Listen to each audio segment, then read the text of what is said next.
आता बातमी कोकणात आहे। दापोलीमध्ये उद्धव ठाकरेंना मोठा धक्का बसलेला आहे।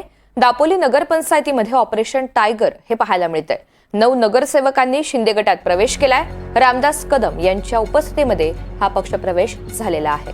दरम्यान दापोलीतल्या या प्रवेशानंतर रामदास कदमांनी उद्धव ठाकरे यांच्यावर जहरी टीका केली आहे। महाराष्ट्रामधून उद्धव ठाकरेंना संपवल्याशिवाय राहणार नाही असं विधान कदमांनी केलं। पूर्णपणे उद्ध्वस्त करण्याचा प्रयत्न केला। उद्धव ठाकरे आज पुण्यात सांगतोय या महाराष्ट्रातून तुला उद्ध्वस्त नाही केला तर माझं नाव रामदास कदम नाही हे देखील सांगतोय। तो आमच्यामुळे होते उठलाच ना। आणि म्हणून दुसरीकडे रामदास कदम यांनी उद्धव ठाकरेंवर केलेल्या टीकेला ठाकरे गटाचे उपनेते शरद कोळी यांनी प्रत्युत्तर दिलंय। पाहूयात। आओ या रामदासला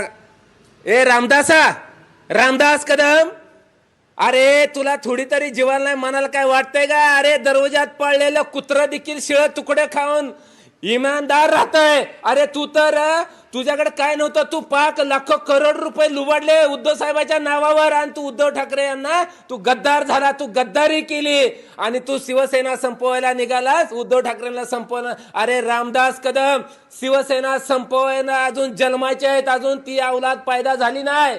रामदास कदम ज्यांनी शिवसेना संपवायचं स्वप्न बघितलं त्यांचं स्वप्नच राहिलं आणि तू की झाड की पत्ती आहे। रामदास कदम म्हणजे तमाशातला नाचाय नाचा, ती वेळ येईल तसं वागतोय, जशी ढोलकी वाजेल तसं ढोलकी वाजव तशी कंबर हलवतो रामदास कदम। तू रामदास कदम म्हणजे या महाराष्ट्राला लागलेली कीड आहे।